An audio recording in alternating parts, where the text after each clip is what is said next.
30 লক্ষ metric ton সবজি উৎপাদন হয়, এর মধ্যে লেস দেন 50% আমরা ব্যবহার করি, আর বাকিটা পুরোটাই আমার পচে যায়। পেঁয়াজের মন হলো এখন 900 টাকা। 900 টাকা মানে 20-25 টাকা। আপনি বুঝেন একটা কৃষকের কি অবস্থা হবে? আমরা কি 20 টাকা যদি 1 কেজি পেঁয়াজের দাম হয়, একটা কৃষক পায়, হ্যাঁ, তার যদি উৎপাদন খরচ 25 টাকা হয়, তাহলে সে বাঁচবে? তাহলে আগামী বছর আপনার পেঁয়াজ আবার ঘাটতি হয়ে যাবে, ঠিক না? তো সেই জায়গাগুলোকে তো এটা এখন এবার উৎপাদনও ভালো হয়েছে, তাদের প্রিজারভেশন সিস্টেম নেই, পচে যাচ্ছে, তাকে সেলও করে দিতে হবে, যার কারণে এটার দাম হয়ে গেছে এরকম। সঠিক প্যাড আর সঠিক তথ্য দিয়ে এসব সামলে নিব এক হয়ে। Monalisa sanitary napkin. ওরা কান্না অনেকটা ওরা ভেঙে পড়ছে। আমি দেখলাম যে অনেকের সাথে আমি কথা বলেছি। সুজানগরে আমি গিয়েছিলাম, সেখানে আপনার অন্য একটি কাজে গিয়েছিলাম, সেখানে আমি ওদের সাথে পেঁয়াজের যখন উৎপাদন, সেখানে আমি অনেকের সাথে কথা বলেছি। তখন আমি দেখলাম যে তারা ভেঙে পড়েছে। সুতরাং এই বিষয়গুলো তো গভর্নমেন্টকে, যেমন ধরেন আমাদের এখন প্রায় 3 কোটি 30 লক্ষ মেট্রিক টন সবজি উৎপাদন হয় বাংলাদেশে, প্রায়, হ্যাঁ, 3 কোটি 30 লক্ষ সবজি তার সিজনে উৎপাদন হয়।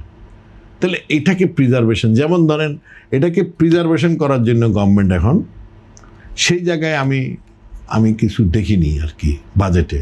আমি মনে করি যে আমাদের কৃষি যে পণ্যগুলো আছে, আপনি ফ্রুটস, কিছুদিন আগে আমি বান্দরবন গিয়েছিলাম, আমি আই ওয়াজ সারপ্রাইজ।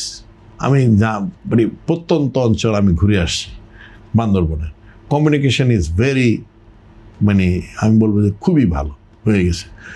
আমার কাছে মনে হয়েছে এই বান্দরবনে আমার দেশের চাহিদার ফল, ফ্রুটস, সবজি বা অর্থনীতির একটি বিরাট সাপোর্ট সেখান থেকে আসতে পারে। আমরা সেখান থেকে বিরাট একটা মানে আমি মনে করি যে সেটা যদি আমরা প্ল্যান করে আমরা করতে পারি, এখান থেকে আমাদের কি বলে বৈদেশিক মুদ্রাও আমরা বিরাট বৈদেশিক মুদ্রা আমরা আর্ন করতে পারি। কিন্তু সেটার জন্য তো কৃষকরা তো আপনার ফসল ফলালো, বাকি ভ্যালু এডিশন করতে হলে এটার জন্য তো আমার আসলে জায়গায় জায়গায় এই কথাগুলো অনেক দিন থেকে হচ্ছে। আমি মনে করি যে এখন এই সরকার এটাতে, কারণ এটা তো আমার নিজের সম্পদ। আপনি যে 3 কোটি 30 লক্ষ মেট্রিক টন সবজি উৎপাদন হয়, এর মধ্যে মানে বিভিন্ন স্ট্যাটিস্টিক্সে বলে যে লেস দেন 50% আমরা ব্যবহার করি, আর বাকিটা পুরোটাই আমার পচে যায়, তার মানে ইউজ করা যায় না, হ্যাঁ, ফেলে দিতে হয়। তো এই যে 50%-এর বেশি সবজি, মনে করেন যে 1.5 কোটি বা 1 কোটি 60 লক্ষ মেট্রিক টন, কথার কথা। তো এইটা যদি এটাকে যদি আমি প্রিজারভেশন করতে পারি, এটাকে যদি আমি প্রসেস করতে পারি, তাইলে আমার একটা বিন, মনে করেন আমরা বিন আছে না, এই যে শিম আর কি, ওই যে বরবটি যেটাকে বলি আমরা, হ্যাঁ, সেটার 1 কেজি বরবটি আমার এখানে কত দাম? মানে আমরা বাজারে এখানে যখন নেই তখন 50 টাকা, 60 টাকা, 100 টাকা আমি ধরলাম। কৃষক অনেক কমে সেল করে, কৃষক তো আরও কমই পাচ্ছে, ঠিক না? কিন্তু আপনি এক কেজি বিনকে যদি আপনি প্রসেস করে দিতে পারেন, তো সেটার দাম কত হবে?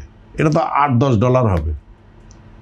উন্নত বিশ্বে তারা তো এটা ওইভাবে করতে হবে। আমি তো সেই জায়গাটা আমার ভ্যালু এডিশন করতে হবে। আমি মনে করি সেই জায়গায় আমাকে যদি এমফেসাইজ করি, তাহলে আপনি দেখছেন খালি টাকা খুঁজলে তো হবে না। বৈদেশিক মুদ্রা আমি খুঁজলাম, কেমনে আনবো কেন, এটা আমার করতে হবে, প্রসেস করতে হবে।